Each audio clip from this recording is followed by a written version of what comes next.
Hi, this is Paul. This is TTM episode number 1.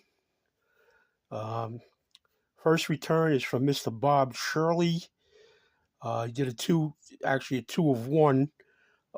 He signed a senior league card. He was a member of the Orlando Juice in the senior league, which was a league that was founded like in 1989. It lasted a couple of years. It had all former major league players that were kind of like too old to be major leaguers, and several notable Hall of Famers actually played in that senior league. Mr. Raleigh Fingers for one, uh, but Bob Shirley pitched for the San Diego Padres, the Yankees, off the top of my head. But he requires a $3 donation. Um, he puts the money into his granddaughter's college fund. So I sent him the $3, and he sent me the card back with this nice little note thanking me for the donation. Please bear with me. The second return is from Mr. Gary Shirk. This is a 78 tops. Please bear with me. I'm new at this. But Gary Shirk may be the only individual that played in the World Football League, which was founded in 1974, the National Football League for the Giants, which you see right here, and then the first original incarnation of the USFL, which was founded by Republican presidential candidate Donald Trump. The USFL, they actually signed a lot of talent away from the NFL.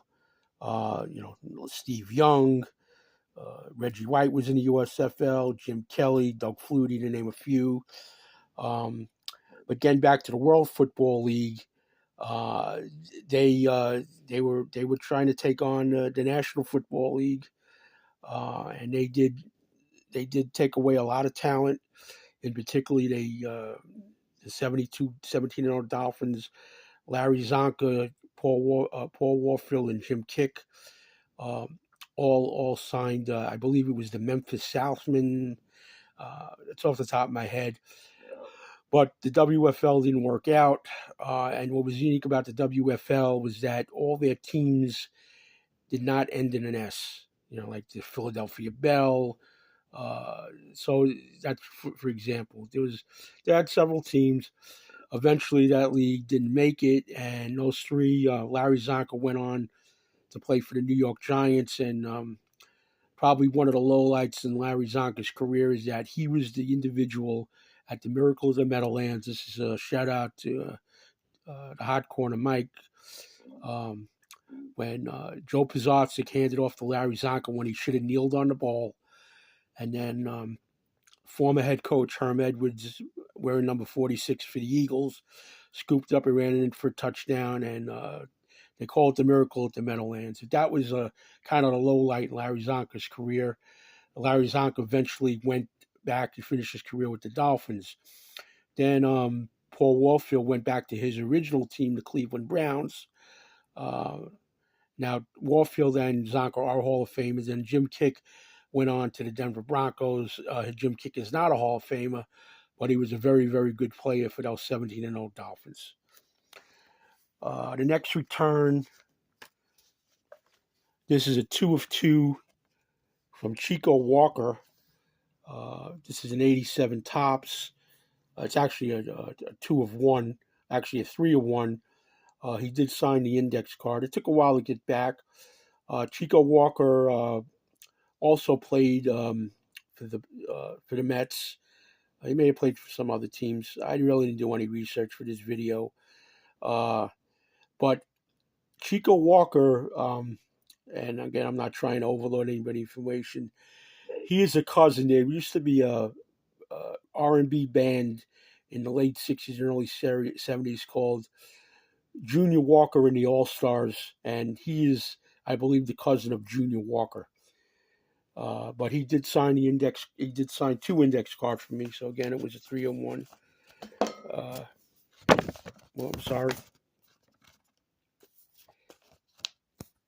And there is the index card. Okay. And, you talk about um, pro sports celebrities that are related to people in the entertainment industry. Uh, Ricky Bell, the running back from USC, he Ricky Bell was the first round pick of the Bucks in 1977, um, and the second pick in the draft was Tony Dorsett from Dallas. Seattle had that pick, and Tony Dorsett, Dallas made the trade to Seattle to get Hall of Famer Tony Dorsett. But Ricky Bell's brother was Archie Bell, and there was a group, and I think maybe Michael Myers. He seems to be close to my age. He It was Archie Bell and the Drells, and their famous hit was the Tighten Up. And if you're a Met fan and listen to SNY, Gary, Keith, and Ron, that's Gary Cohn, Keith Hernandez, and Ron Darling. Um, Keith Hernandez would always, when there was a pitch that was tightened into a batter, Keith Hernandez would always make the reference to Archie Bell, the Tighten Up. But it was a song called the Tighten Up by Archie Bell and the Drells. Ricky Bell was a pretty good running back for Tampa Bay out of USC, played for John McKay. And he didn't have a Hall of Fame career, but he was a very good player, and injuries cut his career short. Um, Moving on, the next return. This is a 77 Topps Jeff Turpko.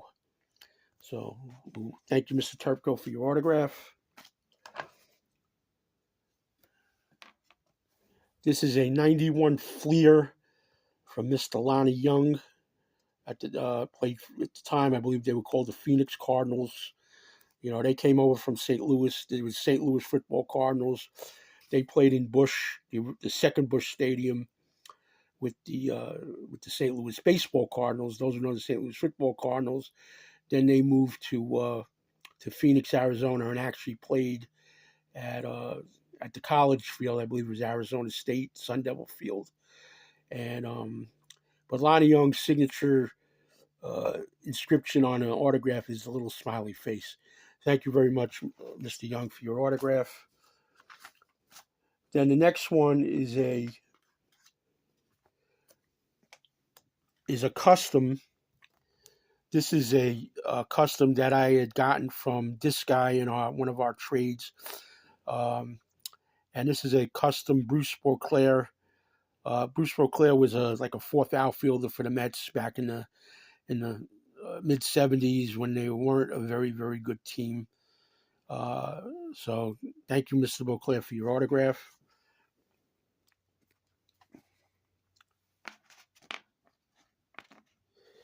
Then I got a 2/2 from Mr. Ken Trader, again on a custom that I got in a trade with this guy. He signed the custom, and then he signed this press pass trading card. So thank you, Mr. Schrader, for your autograph. Bear with me. Thank you.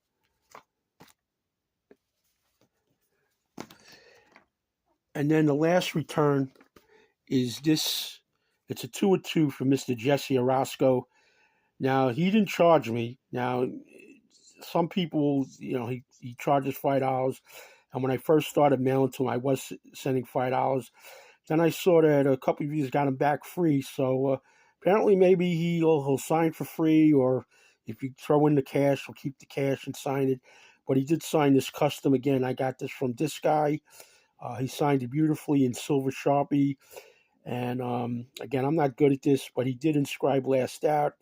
He did strike out Marty Barrett of the Boston Red Sox in Game 7 of the 1986 World Series. Jesse Orozco signed that, and he also signed this